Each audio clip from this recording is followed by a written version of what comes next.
Halo sobat-sobat OMK semuanya, selamat datang di podcast Franciscus Saperius Rian Riantoro. Oke teman-teman, kita akan membahas tema yang sangat seru dan yang pastinya bukan hanya seru tetapi bermanfaat bagi kita sebagai orang muda Katolik yang menonton podcast kali ini. Nah, kalian pasti penasaran kan tema kita hari ini? Nah, tema kita hari ini adalah menjadi influencer iman di tengah kemajuan teknologi komunikasi. Mungkin teman-teman semua di sini ada yang pengen tahu lebih dalam apa sih yang dimaksud influencer iman. Bukannya influencer iman itu ya youtuber gitu gak sih, atau bukan? Nah, mungkin kalian bertanya-tanya. Eh, saya juga mau memberitahu bahwa tujuan dari podcast kita kali ini adalah untuk membahas cyberbullying dan seputar ajaran gereja menanggapi cyberbullying. Oleh sebab itu, teman-teman menonton dari awal sampai akhir agar teman-teman membawa banyak manfaat atau membawa banyak benefit. Oke, jangan lupa juga kita juga bakal membahas di dalam terang ajaran iman kita, yaitu gereja Katolik. Oleh sebab itu, gak usah lama-lama, langsung saksikan. Check it out.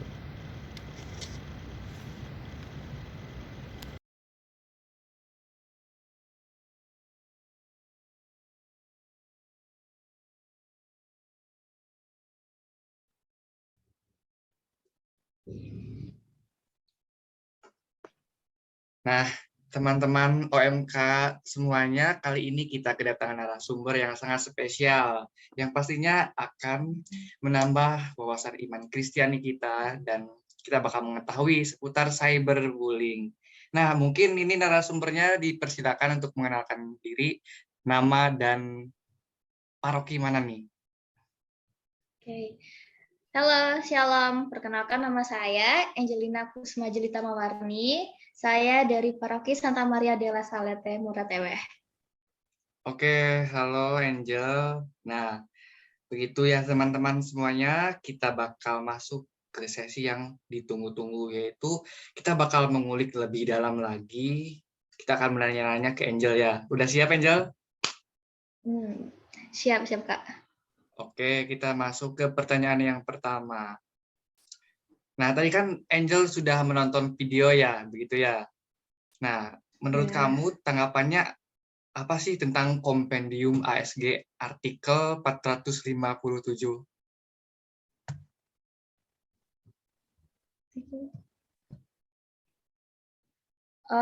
Saya setuju dan merasa diteguhkan melalui dokumen gereja tersebut. Pada dasarnya, segala sesuatu yang dihasilkan atau diciptakan manusia jangan sampai bertentangan dengan kehendak dan kuasa Allah. Kita harus melibatkan Allah apapun kondisinya dan dimanapun, terkhususnya dalam penggunaan teknologi komunikasi ini. Terus kita juga harus menyadari bahwa teknologi komunikasi ada di zaman ini karena Allah ikut andil dalam penyelenggaraan teknologi tersebut. Sehingga kita selayaknya menceritakan kebesarannya dan penggunaannya teknologi komunikasi. Bukan malah sebaliknya menjadi ajang saling menghina dan menabur benih kebencian. Begitu, Kak. Oke. Nah, berikutnya ada pertanyaan lagi nih, Kak Angel. Apakah teknologi komunikasi dan gereja itu saling bertentangan?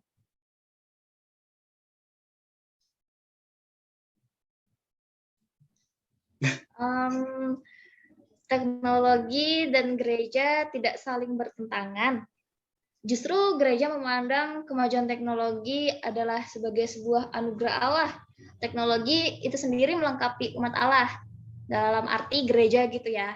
Karena terdapat peluang-peluang positif sehingga kita berterima kasih kepada Allah karena mendapatkan peluang dan manfaatnya. Oke, Gitu. Angel. Jadi di dalam teknologi komunikasi ini tidak saling bertentangan begitu ya, Angel, dan ada Iya, sebuah betul anugerah sekali. Allah.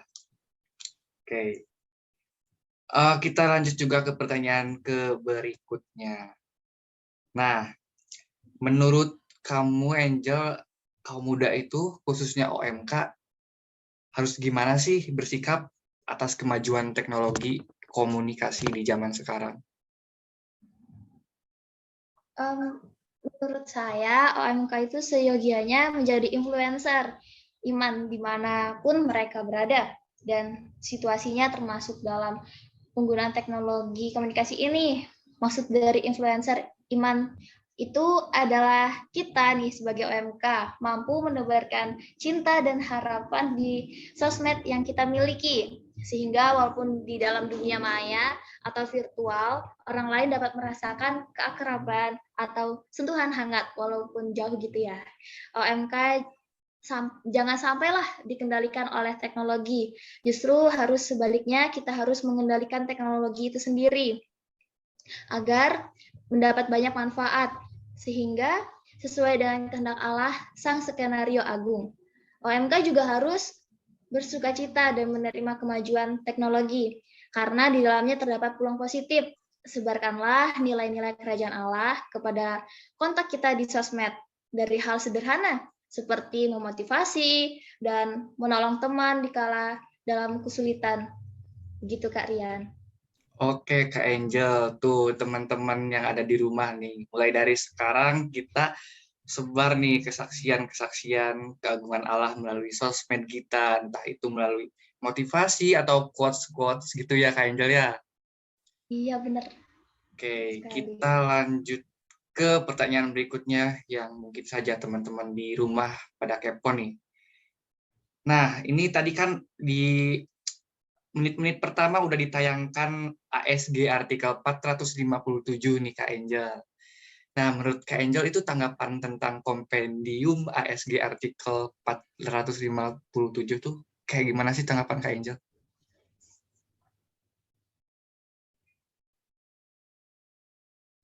Tanggapannya ya, saya merasa setuju sih diteguhkan dari tayangan Kompendium ASG 457 itu, karena pada dasarnya sesuatu yang dihasilkan atau diciptakan manusia jangan sampai bertentangan atas segala sesuatu yang dihasilkan atau yang diciptakan manusia itu bertangan kepada Tuhan begitu. Karena kita itu harus melibatkan Allah apapun situasi atau kondisinya dan dimanapun. Terkhususnya dalam penggunaan teknologi komunikasi di zaman sekarang. Kita itu harus menyadari bahwa teknologi komunikasi ada di zaman sekarang ini karena Allah ikut andil dalam penyelenggaraan teknologi tersebut. Sehingga selayaknya menceritakan kebesarannya dalam penggunaan teknologi komunikasi, bukan sebaliknya menjadi ajang saling menghina dan menabur benih kebencian. Oke, Gitu. apakah ada tanggapan lain? Apa cukup? Um, Kiranya cukup sih. Oke, Kak Angel. Jadi Kak Angel ini sangat setuju ya dengan kompendium ASG nomor 457. Merasa diteguhkan nih melalui dokumen gereja. Jadi teman-teman di rumah semuanya juga harus menghayati nih dari bacaan artikel 457.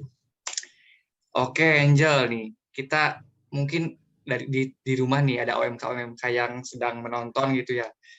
Nah, kamu sendiri apa sih pesan buat para OMK dan seluruh pemirsa yang ada di rumah, baik itu non-OMK gitu ya? Ada pesan nggak, Jel? Pesannya sih kepada terutama ya OMK, orang tua atau guru atau pendamping OMK juga yang sedang menonton video ini nih. Kita itu harus menunjukkan kepada kaum muda cara penggunaan yang tepat mengakrabkan diri dengan media sosial dan dapat memperluas wawasan mereka kepada kaum muda. Hendaknya menggunakan kesempatan bukan sebagai pengguna pasif, tidak sebagai penerima pasif yang hanya menerima apa yang dihasilkan, tetapi memanfaatkan untuk menunjang perkembangan iman dan pengetahuan. Kita juga harus peka terhadap kondisi sosial media. Jaga jari kita agar tidak mengetik sesuatu yang bisa saja sifatnya menyerang dan melukai orang lain tanpa disadari. Kan bisa aja tuh kata-kata bisa menyakiti hati perasaan orang lain. Nah, itu marilah kita jaga. Oke, Angel. Mari kita jaga jarinya ya yang di rumah barangkali ngetiknya yang aneh-aneh nih sama temen atau di komentar TikTok. Jadi Angel mengajak kita semua untuk ya kita jaga jari, kita jaga perasaan orang lain melalui sosial media. Nah, itu pertanyaan yang sangat mungkin teman-teman di rumah ditunggu-tunggu. Jadi begitu Angel, terima kasih sudah mau menjadi narasumber dalam podcast Franciscus Aperius channel ini. Thanks. Oke, sama-sama Kak. Sobat OMK yang terkasih di dalam Kristus, kita ketahui bahwa di dalam kompendium ASG artikel 457, kita tahu bahwa segala sesuatu yang dihasilkan manusia itu harus ada sebuah nilai positif atau nilai daya guna. Semua kegiatan manusia apapun itu, salah satunya dalam penggunaan teknologi komunikasi ini hendaknya bersepadan seturut dengan rencana Allah dengan maksud kesejahteraan umat manusia. Jadi tidak ada untuk hal yang menyakiti orang lain, tidak ada hal yang untuk menyerang orang lain, itu tidak boleh. Dalam magisterium juga atau dalam ajaran gereja menekankan bahwa Gereja Katolik sama sekali tidak menentang kemajuan, tapi sebaliknya, gereja memandang teknologi sebagai sebuah anugerah dari Tuhan. Oleh sebab itu, kita sebagai orang muda Katolik sepatutnya menjadi sarana untuk berbagi kasih dan menghindari perundungan atau cyberbullying di dalam sosmed kita. Jangan sampai komentar yang kita lontarkan misalkan di dalam YouTube, TikTok, dan lain-lainnya, kita membuat orang lain sakit hati dan membuat diri kita tidak terkendali di luar kontrol.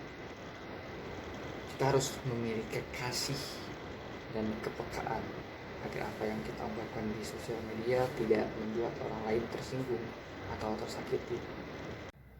Tadi kita sudah menonton cuplikan video berbincang-bincang dengan narasumber yaitu dengan Mbak Angel dan bersama-sama mengupas penerapan iman Kristiani dalam situasi konkret kita. Di sini saya ingin mengajak kita semua untuk memerhatikan 2 poin penting, yaitu poin yang pertama yaitu menjadi influencer iman dalam sosial media, misalnya memberi semangat kepada teman berupa quotes rohani, komentar dengan nada cinta dan harapan, menjalin relasi dengan orang yang jaraknya jauh seperti sahabat lama, keluarga, dan lain-lain. Kita juga harus menghindari komentar adu domba di sosial media. Lalu poin yang kedua yaitu menerima kemajuan teknologi dengan sukacita. Hal ini perlu adanya filter karena demi penggunaannya terhindar dari penyalahgunaan. Kita harus menghindari sebagai pelaku cyberbullying. Dan kita harus mengingatkan satu sama lain dengan lemah lembut jika menemukan komentar negatif. begitulah pembahasan tema kita kali ini. Semoga video ini dapat bermanfaat bagi kita semua yang menonton, terkhususnya orang muda Katolik. Mulai sekarang mari kita memanfaatkan teknologi komunikasi dan jangan sampai kita dikendalikan teknologi. Jadilah influencer iman dengan menggunakan bahasa cinta dan harapan di sosial media. Kita harus menghayati ASG artikel 457 yang mengingatkan kita bahwa teknologi komunikasi diciptakan untuk kesejahteraan manusia, bukan sebagai tempat saling menghujat atau melukai. Terima kasih, Tuhan Yesus memberkati.